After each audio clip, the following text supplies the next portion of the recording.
SECfans.com, Georgia and Kentucky. And Josh, when we looked at this week on the schedule starting out in August when we were planning our season out, we did not think Georgia Kentucky would be one we would talk about, and we didn't think it would be a potential top 10 matchup. Kentucky just outside that at number 11 after their win against Missouri last week. But we're going to talk about it now, y'all. We're going to talk about Georgia Kentucky. It's the first game in the doubleheader for CBS this weekend. I want to remind you guys to subscribe. Kentucky fans, we don't talk about you a whole lot, but we have been on you a good bit this year. Sometimes we've missed you. Sometimes we've got it right. So hit that subscribe button. We don't do a lot of trash talk here. We just get into numbers. We're a data-driven channel. Georgia fans know all about us. They've been with us for a few years now. Josh, Kentucky beating Missouri on a crazy ending of a game, coming into this game against Georgia where they just throttled Florida. But Kentucky can say, you know what? We beat Florida by double digits too, so don't think you got this one in the bag. Is Kentucky catching Georgia at a good time or a bad time? Let's get this one kicked off. I'm not sure there's a good time or a bad time, really. The way Georgia's played this year, the LSU game aside, Georgia's been pretty consistent. The Georgia scoring, 30 to 40 points every game. We've talked a lot about Alabama and how much credit you have to give Alabama because they've scored minimum 40 points in every game. I don't think enough credit is being given in the fact that outside that LSU game, Georgia scored 36 points minimum in every game. And I will now, because we just recorded the Alabama LSU video, say that's a point we probably should have made in the Alabama LSU video. that going into that game, Georgia looked a lot like Alabama, where they'd score regardless of opponent, and then all of a sudden LSU didn't let them do that anymore. But I will say this, same point we made early, Alabama LSU, there's a weird triangle, LSU, Florida, Georgia, right? LSU beats Georgia, Georgia thumps Florida, Florida beats LSU. You can't make any direct sort of decision on who's the best of the three in a three-way triangle like that. So there's something odd to the score from the LSU Georgia game. There's probably something a little odd, so to speak, in the score for the Florida Georgia game. And when I say odd, I mean it's not consistent or predictable, right? I mean, you can talk about matchups and why matchups came out the way they did. But I think for the most part, Georgia has been a consistent team. I don't think there's really a good time or a bad time to play Georgia, other than the fact that, in our view, and we talked about this a lot, and you can listen to the Georgia-Florida video because we spent a lot of time talking about that LSU game. Georgia panicked in the LSU game. They got behind. They went away from the run game way too much. They kind of got back on schedule against Florida, played better. Georgia has been one of the most consistent teams, I think, in the country outside that one game, which is a big point. I get it. But outside that, I don't think there's a good time or a bad time to play them. I think there's just a time to play them, and you're going to get who you're going to get with Georgia. All right, so we don't do a lot of transitive property, and I say that, and then we always end up talking about transitive property because it's a data point to discuss. Let's forget about the Florida game since they both beat up on Florida pretty well.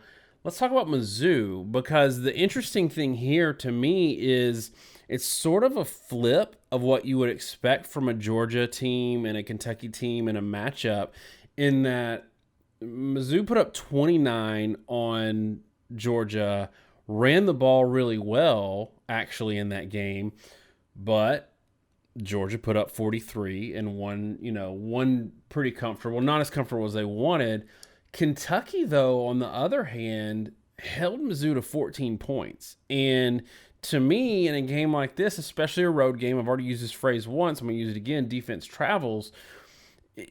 And there are some statistical signs that point to this, if Kentucky has a better defense in the right areas than Georgia, is that better? Like, do you want to come into this game with the better defense or the better offense? I think coming into this game, I think it's like anything, that if you have the better offense, it's usually the better thing up until a point. And then if the defenses get good enough, then having the better defense, it can end up winning the day. Does that make sense to you? Not really. So if your defenses are good enough. And I think both these defenses maybe in certain ways get to that point. The defense can kind of take over the game. They can shut down the opposing offense. Kentucky's run defense is at that level. Kentucky, peaking at the model, 68% of opponent rush average is allowed. It's one of the best numbers in the conference. It's a big reason why, we've talked about this a lot. Why are A&M and Kentucky having good seasons for the most part? Why is Mississippi State? It's because they have the best rush defenses in the SEC. And that gives a significant edge because of the matchups. Now, if the defenses were a little more average, then yeah, having the better offense matters. If the offense were, if it's so elite that they can't stop the defense, it matters. But I think given the matchups and where the offenses are, having a better defense, particularly the fact that Kentucky has a real edge in run defense, does give Kentucky an edge in this matchup. And I say that in that Kentucky will be better off probably than they are maybe as an average team, if that makes sense. So, however good, if you want to give Georgia an overall rating for their team and Kentucky an overall rating, Kentucky's going to play the game closer than their rating differential would suggest because they have a great rush defense, and that's going to make Georgia a little bit uncomfortable in a way that Florida really wasn't able to do. So one of the things we saw, though, and talked about this in the LSU Alabama preview, we saw the game kind of unravel for Florida against Georgia because they weren't equipped to come from behind. And for me, this is something that scares me if I'm a Kentucky fan, in that they are in no way, probably worse off than Florida. They're in no way equipped to come from behind. So is that fair to say? It's completely fair. I'll give one little caveat and say the Kentucky Missouri game is really weird in one aspect. At no point had Kentucky ever been able to successfully pass the ball with any consistency in a ball game, nor had anyone really ever stopped Kentucky's ground game all that effectively outside A&M in that loss.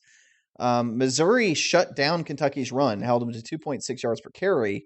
But the weird thing is that Kentucky actually threw the ball pretty well. I mean, it Kentucky won that game off 8.6 yards per attempt from Terry Wilson, and 3.5 yards from Benny Snell.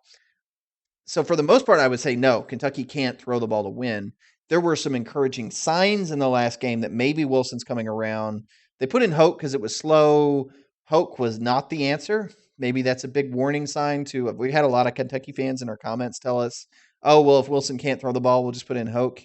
Yeah, you really should never draw too many conclusions about the backup quarterback and how good he looks in garbage time versus how well it translates when it's meaningful. But from what I saw from Wilson showed, especially winning the game late, that they can actually throw the ball some. But beyond that, it's one thing to say that they can come back from maybe 7 to 10 points, or at least they showed the ability to do that against Missouri. But one, Missouri's pass defense, as we keep telling people, is atrocious.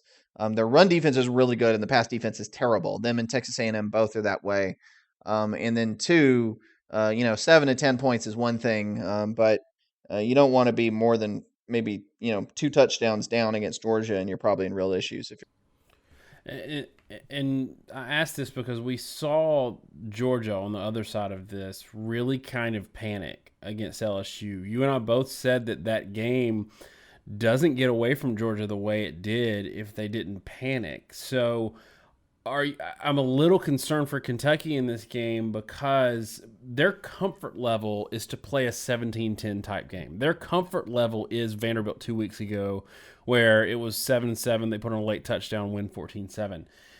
If they get in a game where that's unrealistic, and I don't think in the 40s is realistic either. So the other end of the spectrum isn't realistic to assume. But if they're in a game that Georgia's more used to, that 43-29 type game against Mizzou, what does Kentucky do from a game plan standpoint? Like, how do they approach this game if they see it before they get in a big hole to try to adjust? Do they do some of the things they did late against Missouri that they should have done earlier? Do they throw the ball more? What do you see, especially in terms of matchups with Georgia, if they see that it's not going to be that 13-10, 17-10 type game? What does Kentucky do to kind of mitigate that? it's hard to find the answer really because we haven't seen anything from Kentucky that suggests what they would be able to do in that situation. For 3 weeks now, Kentucky scored 14 or 15 points, and I saw somebody make a joke that Kentucky, hey, you can't go scoring 14 points in a game and expect to win. And to which they replied, okay, well, what if we score 15? Um, I don't know what Kentucky's counterpunch is, and that's why I spent some time talking about the Missouri game because Wilson showed some ability to throw the football, and if they didn't show that, they weren't going to win that game. If Wilson had continued to struggle as much as he had the past couple weeks, they were not going to beat Missouri. So that was encouraging, but in terms of total matchups, Georgia's got a really good pass defense. So if you're struggling with the run, I think you just kind of have to not panic and keep running the ball and pounding it and hoping you can wear Georgia down. Because what we've seen from Georgia in a lot of their wins has happened against South Carolina, happened against Tennessee, happened against Florida. Is the Florida got in we need to score mode. They turned the ball over, and that was ball game, right? The late scores that Florida gave up against Georgia on fumbles, especially the Felipe Franks fumble on their own one, right? When they were really trying to press, they closed the door on themselves quick. So I think if Kentucky gets down in this game, I wish I could give you an answer of what the answer is. I don't see one. I think if Kentucky is down 2 scores in this game, their only choice is to continue to run the ball and to try to stay a run first offense. Don't do what Georgia did against LSU. Don't panic. I'm not saying you'll win the game if you do that, but at least it gives you a chance because I think if you start throwing the ball, you'll see what happened with Georgia against LSU, where you end up just being blown out, and you remove any chance you have to win rather than doing it. So I know you like to attribute trends largely to opposition, in that a lot of people like to say, well, our running game's done really well the second half of the season, and then you go and look at the schedule and say, well, it's done really well because you've played trash run defenses, and there's your answer. You're the team that you've always been. You're the only variable here is who you've played. I want to ask you if you want to walk back that concept a little bit on Kentucky based on first 4 games they go 35, 27, 48, 28, and then they go 24, 14, 14, 15. Have opponents for Kentucky kind of gotten a book on them because we've seen a stark difference in offensive production in the last 4 games versus the first 4 games.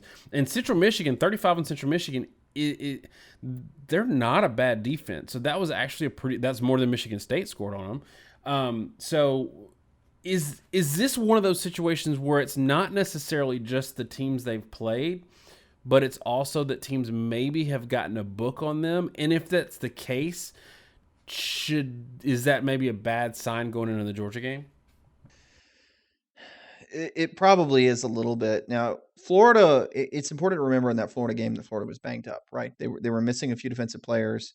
Now Florida's banged up again, so it's going to be interesting to see how that affects them. But I say that from the perspective that it's hard to judge the Florida game relative to how good Florida's defense has been over the rest of the season. But otherwise, I think there is an argument that people have kind of a book on their defense, right? That they've figured out that they need to go single high, how they play Kentucky. Kentucky hit a couple shots in the Florida game that they haven't hit consistently since. And it's also interesting, right? Because they scored 28 on Mississippi State. Right. That's the one that really sticks out to me. Well, I'll tell you the one that sticks out to me is actually Vanderbilt because Mississippi State's number one in the SEC in rush defense. That's they're really good at it. Their pass defense is good. It's not great. It's good. But their run defense is phenomenal. Really, their linebackers are kind of throwback, oversized guys that don't translate so well to more up tempo offenses. But against a traditional run team, they're a great defense. So that sort of all make it, but trying to square that away, like how do you score 28 points in Mississippi State? That's a phenomenal run defense. Um, and then score 14 on Vanderbilt, who is one of the worst rush defenses in the SEC. They're giving up 4.8 yards per carry. Um, I can't square those two games away. And I think the answer is really that people have figured out. It took a little bit of time for people to figure out how Wilson is limited and where he's limited, and how they want to play the passing game, kind of deal with Wilson's inconsistencies in the passing game, I think, and then scheme against the run game. And they've been able to slow him down. So I do definitely think there is a thing that's a thing that happens. And we talk about trends. My thing with trends is usually that people chalk up to momentum or something, and a lot of times I can say, well, either it's your schedule or maybe it's a schematic thing that people figured out. There's usually some explanation, I guess, is the short answer. It's not some magical fairy dust of magical Mo that you put into a game. Uncle Mo doesn't come and give you sprinkle dust and let you win. Fun aside that Uncle Mo is actually what my wife calls Willie Taggart because of his commentary in a national championship one game. But I do think you're right. It's similar to me. We talk about Alabama a lot because they're kind of the standard in the conference. But Alabama with Jalen Hurts, there was a point where teams figured out if they bought corner blitzes, Jalen Hurts was paralyzed, and for about a season and a half, Alabama's offense couldn't do jack squat. Starting with LSU in 2016. Against better defenses. The same things kind of happen in Kentucky. They're a little bit of a one-trick pony. People have figured out certain sorts of blitzes and schemes they could bring to stop Benny Snell. Missouri was able to hold Benny Snell in check, and that is what it is. I think the one, maybe this is the point to get in the model because we've been talking a while, but the one caveat to all this is none of this is going to matter if Georgia's rush defense isn't a lot better than it has been to date. So I want you to go ahead and get into the model because there's a point in there related to Georgia's rushing offense that I'd like to discuss, or maybe kind of a hypothetical question there. So why don't you go ahead and get the model, let us know what it says, and we'll go from there. So the model, it's pretty clear when it says about these two teams. Georgia's rush defense is giving up 102% of opponent averages. So whatever your opponent averages coming in against their other teams, they're going to average 102% of that average against you on average. Neutral statistic, it is what it is. Georgia's 11th in the SEC in per carry average allowed at 4.23 yards per carry, just ahead of Vanderbilt, just below Florida. The Kentucky is one of the best run defenses in the SEC. They're allowing 68% of opponent rush averages. That's an elite number. So you have what is a statistically bad run defense for Georgia relative to opponents, and a statistically elite one from Kentucky. Again, Kentucky's second in the conference in run defense. This makes sense. Pass defense is a little bit flip-flopped. Georgia's pass defense has been very good. 77% of opponent averages allowed. We talk about this a lot. It's hard to get that number of pass defense below 80. You can get run defense below 70. Really, really good defenses can get up below 60, the elite ones. Pass defense, it's just much harder to slow a passing game down and to keep them below their averages. Georgia playing Oklahoma and Alabama with Tua last year saw that in the playoffs. Kentucky's pass defense, I think, probably gets a little more maligned than it should. They're 90% of opponent averages.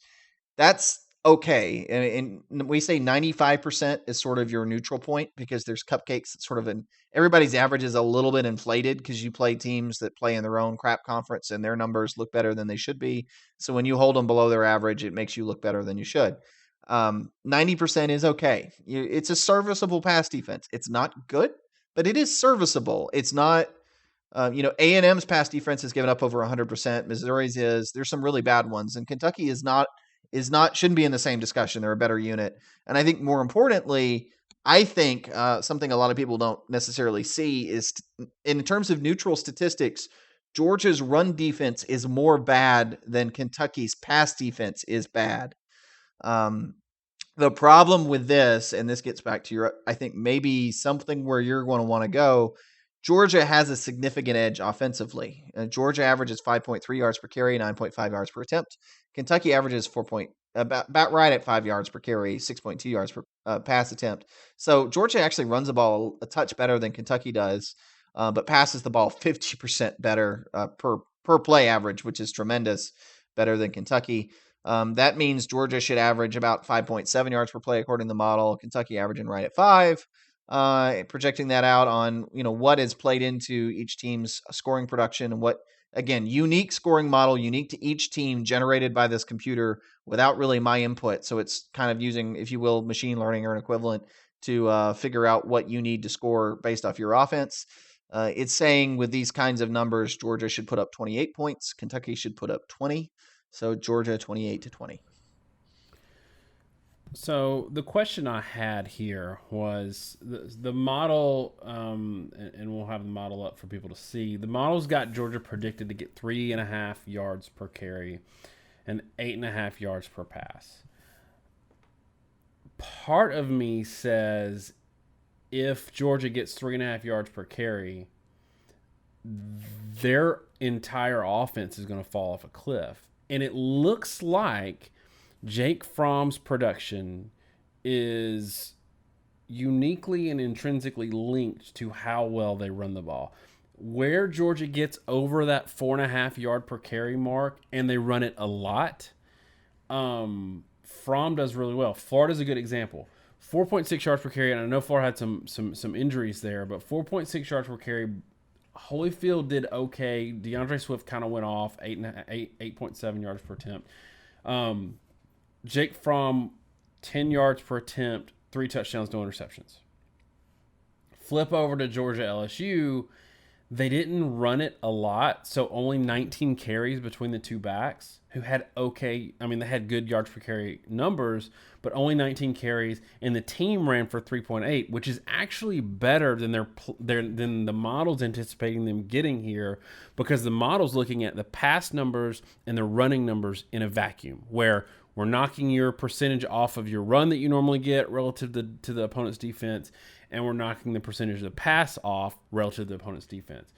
But in that game, Fromm was terrible. He threw it 34 times, 6 yards an attempt. So to me, it looks like they're more linked. They're not really independent of one another. And if Fromm doesn't have that run support, that offense grinds to a halt. Is there something there? And if they only run for 3.5 yards per carry, could you see them getting maybe 17 points instead of 28?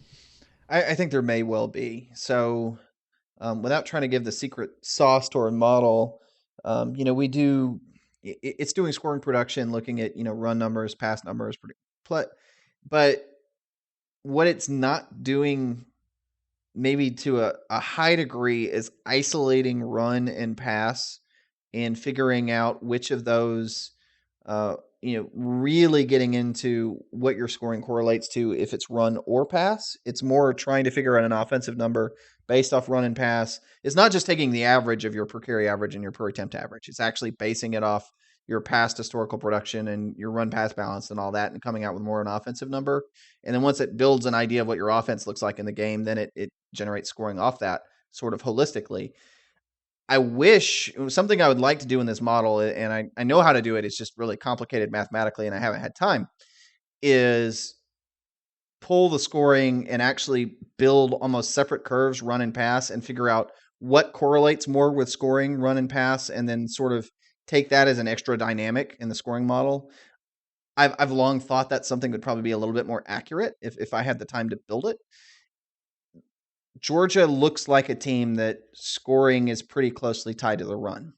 And the reason I think this is a useful thing is you have certain teams, particularly if you're a pro-style offense with a play-action passing game, when the run falls below a certain point, the passing game tends to suffer tremendously. And the reason is if you're a play-action passing game and passing team and you can't run the ball, safety ain't going to bite. And you're going to face two safety looks. Georgia's faced a lot of single safety coverage.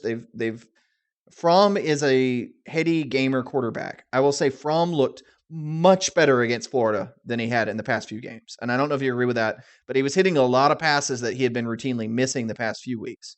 Yeah, his next to last touchdown, or Georgia's next to last score, was one of the better throws I've seen him throw this year in terms of, looking at pressure, reading defense, and throwing a guy open. And I don't see him throwing people open when he feels the pressure of not having the run game behind him. It matters. If you don't have that run game, we're seeing it with this year with Auburn, right? Stidham looks like a completely different quarterback when they don't have a run game, and it's because their whole offense is RPO based, which is like super play action essentially. What is it? Super play action football wasn't it a thing? But yeah, I do think that it's a concern, and it's a real concern to me the fact that Georgia struggles to stop the run, and Kentucky's one dimensional, but they're a one dimensional run team. So a lot of this game, I think, is going to come down to how many points can Georgia get? If we get the game we're expecting, Georgia's not going to run the ball very well. LSU's run defense, and let's be clear here, Missouri's run defense is the only one that's as good as Kentucky's, but they're not quite as good as Kentucky. And Kentucky's secondary is actually a good deal better than Missouri's. So can Georgia continue to pass the ball in a more difficult environment with probably less rushing than they got in the Missouri game? And I know they scored 43 on Missouri, but that was also weird in how they got those points and all the special teams gaffes that Kentucky has not done the way Missouri has done continually all year. And then the second thing is, can Georgia actually take advantage of the fact that Kentucky's one dimensional? How much does Georgia have to devote to run defense? Because their run defense hasn't been particularly good. Vanderbilt was able to do it with a similarly caliber run defense statistically. Is Georgia able to follow suit? And so there's a lot of sort of kind of particularly interesting matchups that are going to decide this game. Gives me a lot less confidence, honestly, in the model than I normally have. We've been negative on Georgia's defense this year, and I think it's fair. We talked in the offseason about what they lost, and they were going to take a step back on both sides of the ball. I think it's fair, but do you also think that maybe because they were, at least statistically, so good last year, and they've fallen off, especially in the run defense, which was kind of shocking, is there a potential that we're overplaying how bad Georgia's defense is? And I ask that because when I look at the numbers, outside of LSU and Missouri, nobody's even scored 20 on them this year. So for all of the doom and gloom of Georgia's defense, if you take the LSU game off the board, and a lot of that really didn't have as much to do with their defense as it did, like we said, the offense panicked, the fake kick, all of that stuff. There's a lot of mistakes in that game. If we don't have the LSU data point and say they don't play LSU until late November, are we looking at this and saying 20 points, given Kentucky 20 points is crazy because nobody scored 20 points on this Georgia defense? Maybe the actual per play numbers are a little bit decoupled from the amount of overall points they give up. Yeah, I think maybe so. Georgia plays like a young defense. We said in the preseason, there are two things we said that got me called an idiot in the SEC East. One, I said that Florida was going to be number 2 and not South Carolina. And all the South Carolina fans called me stupid. And two, both of us said Georgia's defense pretty much invariably had to take a step back from last year because they were so talented, because they were so experienced. There was no way they were going to be able to match the production they had from a season ago. I think both those things are entirely possible. We didn't anticipate being Kentucky this good. And the moment where we look like idiots was when Kentucky beat Florida, and it turns out it's just Kentucky seems to be a much better team than was anticipated. But Georgia's defense, they took a step back because they're young, but they're still disruptive. They're generating a lot of big plays because they're very talented. We talk about this a lot. Talent in college football, talent makes luck. And if you've got talented players and you've got these 5-star athletes, when Florida fumbled the ball a couple times in that game, they were strips, right? I mean, guys reached in, they stripped the ball from the back, they stripped the ball from Franks in the one. Scarlett and Franks didn't do those as unforced errors. And that's what Georgia's talent's been able to do. So even though they give up yardage and they give up some big plays at times, they also have generated a lot of negative plays because their talent level's there and they can sort of flash and make it. And if you give a tip ball, they generate a lot of tip balls that turn into interceptions. They're very opportunistic. They're athletic enough to react to a ball in the air, play the ball in the air to make interceptions. That's where the talent comes into play. And that's things that the statistics don't do a great job of keeping track of, other than just looking at scoring stats. So I do think there's definitely a lot of truth there. The one pushback I will say, if you want to hear the counterpoint, it's that Georgia's also not played good run offenses, right? If we're saying the rushing offense is the weakness from Georgia, Florida was the best rush offense they faced, is sixth. South Carolina's eighth, Vanderbilt's ninth, Missouri's 11th now in per carry averages, Tennessee's 14th. So Kentucky is going to be the best rush offense they faced, only slightly better than Florida. And they were able to really limit Florida in that game. But, it's not crazy to say that it's the most points they've given up if run defense is really their Achilles heel, because Kentucky is the best team they've been able to play, specifically in terms of ability to exploit that. All right. Why don't you go ahead and give me your score prediction? So my score prediction in this game, minimal confidence in it, but I do think Georgia is going to win. I hate it for Kentucky. Great season. But you don't you don't win games because you're a Cinderella. You win games because you're a better team. I think Georgia is a better team. So I personally have Georgia. I'm going to say 24-13. It bothers me that Kentucky can't score more than 14 points in a game the past few games. I think that trend continues. I think Georgia struggles offensively in this game, but I think they hit a couple pass plays and they're able to get a couple touchdowns on the board.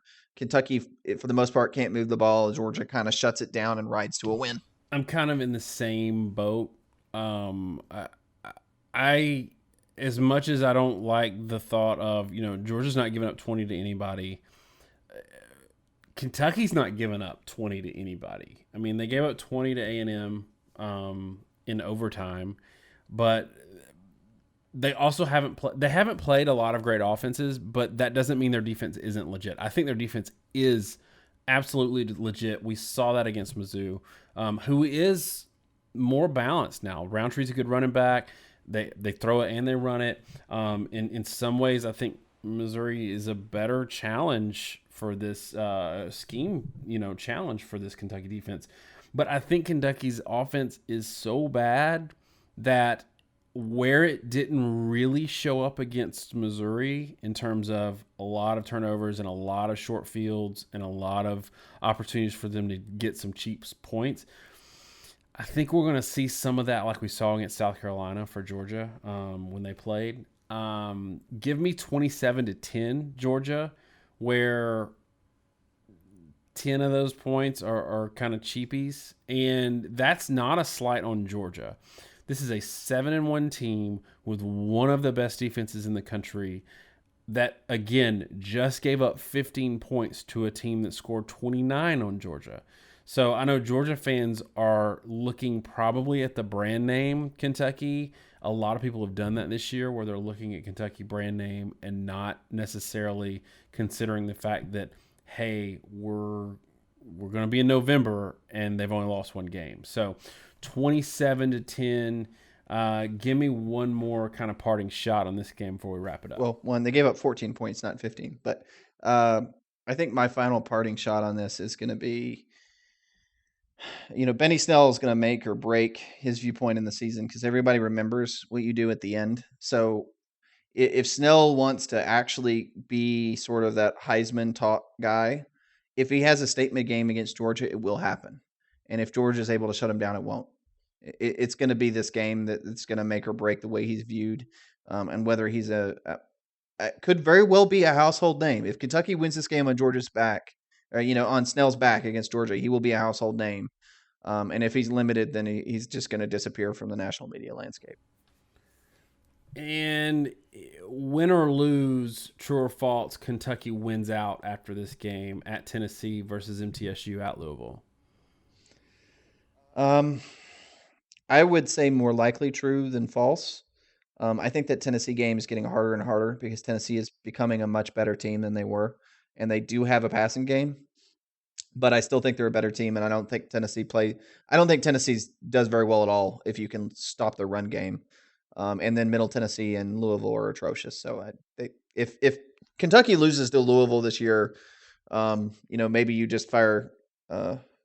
Maybe you just fire Stoops on principle because there's no way that should happen. This is the year that they if Kentucky can beat them when they were an 11-win team, then they can beat them this year. I truly think that. Which means we're talking about a 10-win Kentucky team. We get ahead of ourselves a lot and end up with egg on our face. But I think, look, you split Georgia Tennessee, you're a 10-win team, and that for Kentucky, I don't think you could ask for anything else.